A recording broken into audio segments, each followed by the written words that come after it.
Audio Jungle.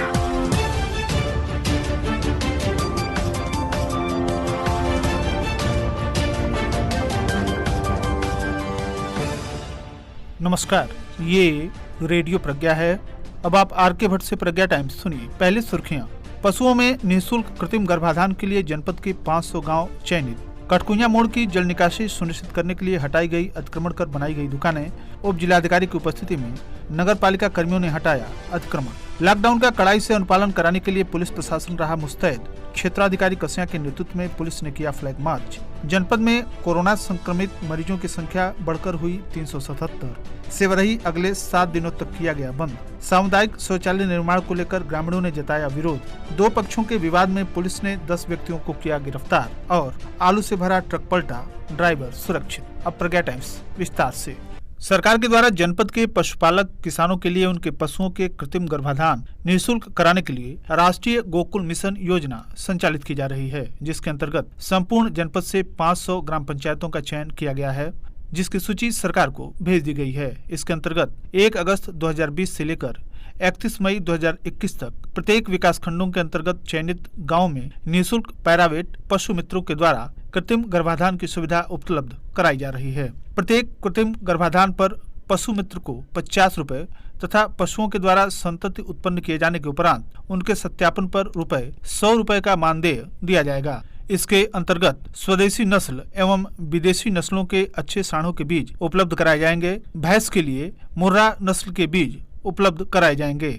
मुख्य पशु चिकित्सा अधिकारी डॉक्टर एस.के. सिंह ने जानकारी देते हुए बताया कि सरकार की मंशा है कि कम से कम 10 महीने दूध देने वाले पशुओं से 3000 लीटर का उत्पादन हो सके, जिससे किसानों की आय 2 गुनी की जा सके। डॉक्टर सिंह ने बताया कि बरसात के मौसम में जनपद के 3 गौशाला केंद्रों पर जल भराव होने के कारण वहां रखे गए आश्रित पशुओं को सुरक्षित स्थानों पर स्थानांतरित किया गया है। इसके अंतर्गत कान्हा गौशाला कसिया के सभी गोवंश को बृहद गौ संरक्षण केंद्र कोप जंगल खड्डा में स्थानांतरित किया गया है। कुणवा उर्फ दिलीप नगर के पशु आश्रय केंद्र को उसी गांव के बंद पड़े एक प्राइवेट डेयरी में स्थानांतरित किया गया है। सुकौली विकासखंड के चक नीलकंठ ग्राम पंचायत के पशु आश्रय केंद्र को उसी गांव के एक ऊंचे स्थान पर स्थानांतरित कर सुरक्षित देखभाल की जा रही है। मुख्य पशु चिकित्सा अधिकारी डॉक्टर एस.के. सिंह के द्वारा जनपद वासियों से अपील की गई कि वर्तमान समय में गलाघोंटू का टीकाकरण अभियान चलाकर किया जा रहा है। सभी पशुपालक किसान भाइयों को अपने अपने पशुओं का टीकाकरण निश्चित रूप से करा लेना चाहिए। उन्होंने जनपद वासियों से अपील करते हुए कहा, पशुपालक भाइयों से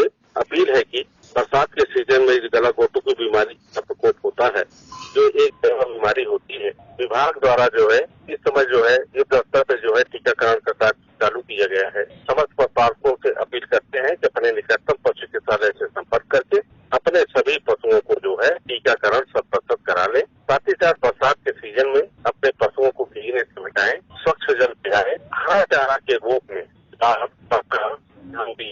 इन सब का प्रयोग जो है भरपूर करें। आपके जानवर स्वस्थ रहेंगे। बरसात में जो है पेट की कीड़ी की बीमारी एवं गिलनी की बीमारी जो शरीर पे लगती है, इसकी भी जो है समस्या बहुत ज्यादा होती है।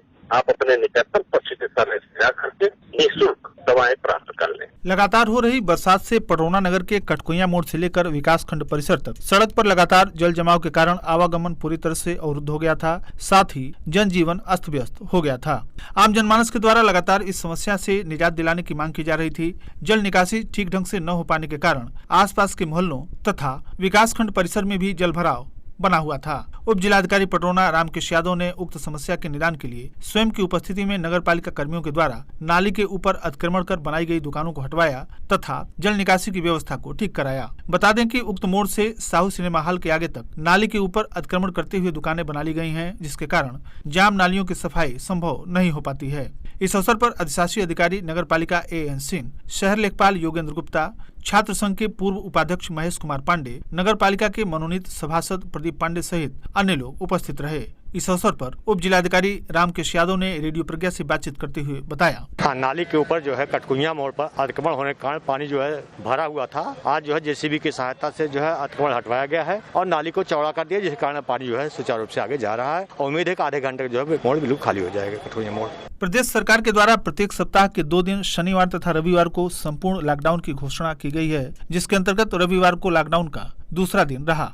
इसको लेकर जनपद पुलिस ने विभिन्न कस्बों, बाजारों तथा चौक चौराहों पर मुस्तैदी से खड़े रहते हुए लॉकडाउन का कड़ाई से अनुपालन कराया एवं अनावश्यक रूप से बाहर निकलने वाले लोगों को कड़ी फटकार लगाई, चेतावनी देकर घर वापस किया।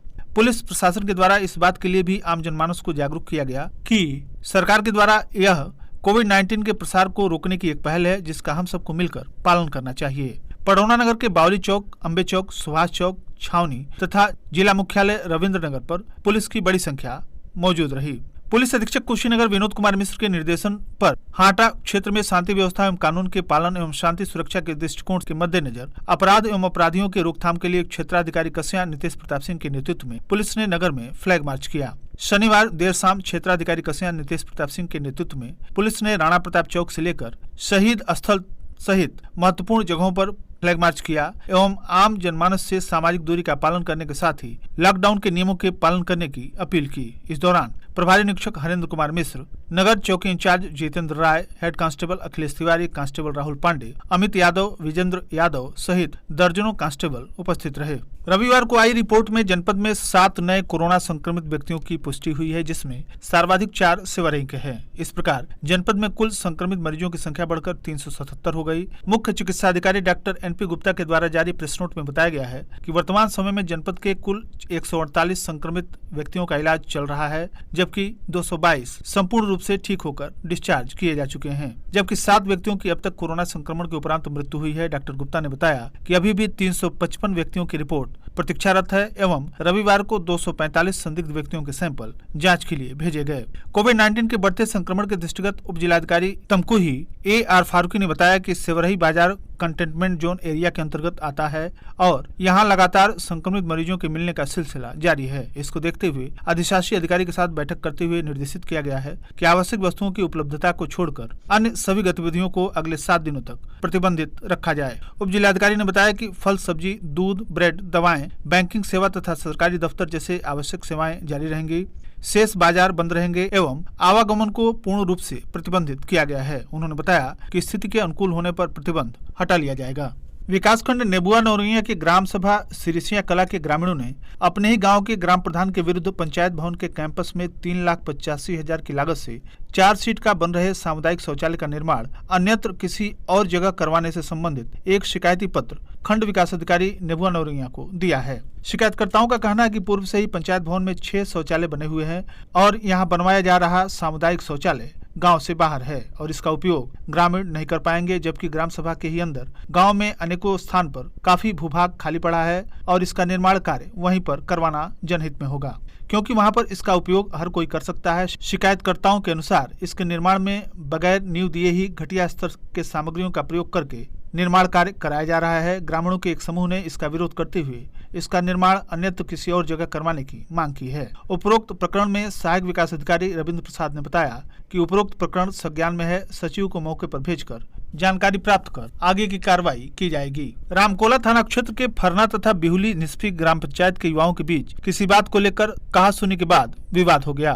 विवाद की चिंगारी युवाओं के अंदर ही अंदर सुलग रही थी कि शनिवार की रात्रि लगभग 10 बजे दोनों पक्षों के लोग एक बार फिर आमने सामने हो गए, जिसकी जानकारी तत्काल किसी ने डायल 112 पर रामकोला पुलिस को दे दी। 2 गांव के 2 संप्रदायों के लोग आमने सामने डटे हैं। पुलिस को यह सूचना मिलते ही रामकोला थाने के SI देशराज सरोज, सिपाही अमित सिंह, ओंकारनाथ चतुर्वेदी, उपेंद्र यादव, बालेंद्र पाल मौके पर पहुंचे और मामले को संभाल लिया। इस मामले में पुलिस से भी झड़प हुई। इसके बाद पुलिस ने दोनों पक्षों से 10 लोगों को हिरासत में लिया और थाने ले आई। सब इंस्पेक्टर देशराज सरोज की तहरीर पर पुलिस ने एक पक्ष के अरुण, शैलेश, मोहित और प्रेम तथा दूसरे पक्ष के ताजुद्दीन, रियाज, सूरज, रामू, वाकिफ और सोनू के खिलाफ धारा 147, 148, 188, 269, 270, 271, 7 CLA आपदा एवं महामारी प्रबंधन सहित 10 धाराओं में मुकदमा पंजीकृत कर जेल भेज दिया है। आलू से भरे एक ट्रक का दोहरा एक्सीडेंट हुआ है। पहला ट्रक रात को तो दूसरा ट्रक सुबह पलटा। एक ट्रक जो कानपुर से आलू लोड करके तमकुही रोड के लिए चला,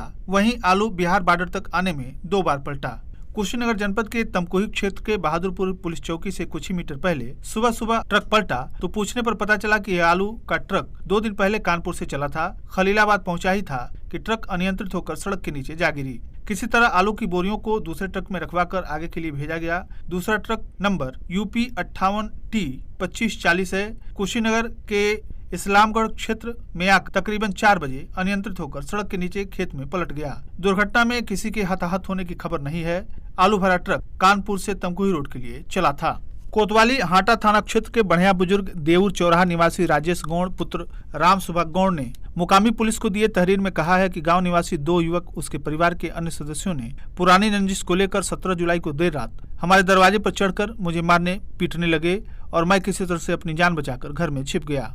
उसके बाद ये लोग मेरे घर में घुसकर मुझे और मेरी पत्नी तथा बच्चों को बुरी तरह से पीटा। जाते समय घर में रखा सामान तहस नहस कर दिया तथा सिलाई मशीन, स्कूटी, अलमारी एवं दरवाजा तोड़ दिए। इसी प्रकार अहिरौली बाजार थाना क्षेत्र के मोहनपुर निवासी छेदी गुप्ता पुत्र गोंगा ने पुलिस अधीक्षक कुशीनगर को दिए प्रार्थना पत्र में कहा कि मोहनपुर चौराहे पर मेरी चाय की दुकान है। बीते 16 जुलाई की रात में अपनी दुकान पर सोया हुआ था। रात में लगभग 10 बजे गाँव निवासी 2 युवक दुकान का दरवाजा खोलकर अंदर घुस गए। मना करने पर उक्त दोनों युवकों ने मुझे गाली गुप्ता देते हुए मारा पीटा। बीच बचाव करने आई मेरी पत्नी लीलावती को भी मार पीट कर घायल कर दिया। मेरे गले में रखा हुआ 8,000 रुपए नगद भी लूट ले गए, जिसकी शिकायत मेरे द्वारा अहिरौली पुलिस से तहरीर के माध्यम से की गई है, परंतु अभी तक मुकामी पुलिस के द्वारा कोई भी कार्रवाई नहीं की गई है। और अंत में सुर्खियां एक बार फिर। पशुओं से निःशुल्क कृत्रिम गर्भाधान के लिए जनपद के 500 गांव चयनित। कटकुइया मोड़ की जल निकासी सुनिश्चित करने के लिए हटाई गई अतिक्रमण कर बनाई गई दुकानें। उप जिलाधिकारी की उपस्थिति में नगर पालिका कर्मियों ने हटाया अतिक्रमण। लॉकडाउन का कड़ाई से अनुपालन कराने के लिए पुलिस प्रशासन रहा मुस्तैद। क्षेत्राधिकारी कसिया के नेतृत्व में पुलिस ने किया फ्लैग मार्च। जनपद में कोरोना संक्रमितों की संख्या हुई 377। सेवरही अगले 7 दिनों तक किया गया बंद। सामुदायिक शौचालय निर्माण को लेकर ग्रामीणों ने जताया विरोध। 2 पक्षों के विवाद में पुलिस ने 10 व्यक्तियों को किया गिरफ्तार और आलू से भरा ट्रक पलटा, ड्राइवर सुरक्षित। इसी के साथ प्रज्ञा टाइम्स का ये अंक यहीं समाप्त हुआ। नमस्कार।